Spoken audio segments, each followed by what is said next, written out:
apart this 996 Turbo S, which has issues with radiators and condensers. The condensers are actually leaking air conditioning refrigerant, and the radiators are old, so we're going to update them to a billet radiator. That's a higher flow, more capacity. But the big issue we have with these is neglect once they get a little bit older.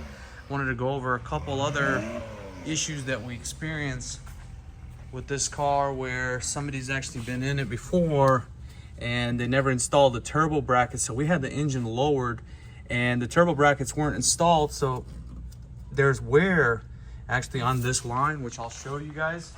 And we start to see a lot of these hackeries. It's right there on the left side. You see how the good news is it did not rub through, but that's an issue that we see a lot. Not only did it not have its turbo mount bracket, you have to lower the engine to reinstall that, but the actual turbocharger doesn't have a heat shield, so those are on their way. That's an issue, and this is why. When you don't have shields, that's what will happen. Your plastics will melt on the inside. The shields are back on here. These were actually missing. This is the hackery that we see a lot with Porsches. We generally do a lot of Porsches and some select exotic models. The big issue here, this one didn't have the bracket. As you can see, the new hardware. I got new hardware and bracket installed. Also, of course, coils and everything else we have upgraded as well at the same time. Another problem is it has these JIC coilovers, which are actually a pretty nice coilover setup. And the issue was they were set up wrong. The rebound and actually preload, as you can see, all that adjustment for the preload. Look how high they were. The car was bouncy and it's pretty much dangerously unstable. You really have to take it to places that know what they're doing as far as race car setups. Here's another example, same here. The preload was adjusted wrong. It was actually all the way on the spring itself. The actual preload was all the way at the top here. And there's a certain measurement you have to have. And this spring was fully compressed, the assist spring. Gosh, there's so many things that I can just go on about, but the good news is we're solving them. We're removing this bumper in the front lip. As you can see, it's messed up here. We're gonna get that replaced. Moving down on the engine compartment, I had all these rollers replaced in the belt because the rollers were just gone. Same thing here. There was a lot of hackery. See, as you can see, there's some zip ties here holding that in. We're gonna fix that. There's another zip tie here holding the oil filler tube in. Let's see what else we have. Zip ties is the normal bracket these days. Unfortunately, that's not the way to fix things. Let's see, the wiring harnesses. These are all just dangling. The brackets are broken. Both sides, same thing here. This is not good. Not only did we have turbo line issues here, we also had problems with vacuum lines that weren't connected properly at the turbocharger. This is actually a big build engine.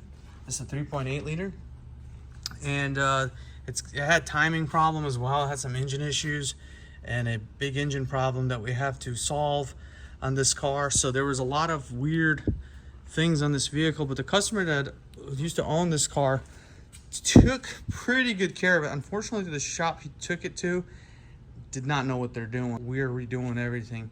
Another problem is we're gonna actually corner balance all these wheels. That's why you have the alignment tables here. We're getting ready to do corner balancing, but the reason why I'm making this video is I want to show you guys the radiator condition and why we're replacing them and why you might not have air conditioning and why your air conditioning is not cooling. So I got the bumper removed and we can see here where our leak was from the air conditioning is, and you can see the oil residue. This is where the AC oil was leaking out. And you can actually see a lot more. See all those leaves? Those leaves that are in there will rot the radiators. That's what causes this. So the center one, we got a coolant leak right there. So it's starting to go. So right at the right time, I am replacing these. There's another oil spot there. But both of these radiators we can replace because they're originals. The condenser part's gone. And this is what happens when leaf debris accumulates in the radiators and they start to leak. 3 months, about 1 liter of coolant. So You won't even notice, and you won't even smell the radiator fluid itself. You can see that oil spot. Both of them were leaking pretty bad.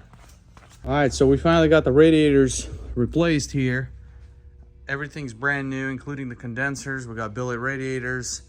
The back right here, the back of the radiator has the proper cover like it's supposed to. Here, new billet radiator on this side with a brand new condenser.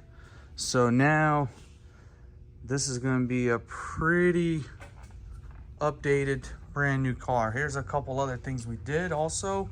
Made some custom mash on the bumpers. Keeps things clean, and it actually looks pretty nice. All right, we are finished with this car. We just got to put everything back together and get it back on the road. We did a bunch of work on it. This was a fun project. There's a couple other things we're going to do to it later on, but for now we're going to enjoy it how it is. This is the perfect vehicle for the streets and track. Anyways, if you guys have any kind of concerns with your vehicle that you want us to look at or service, we'd be more than happy to help you. Like and subscribe. We'll see you next time.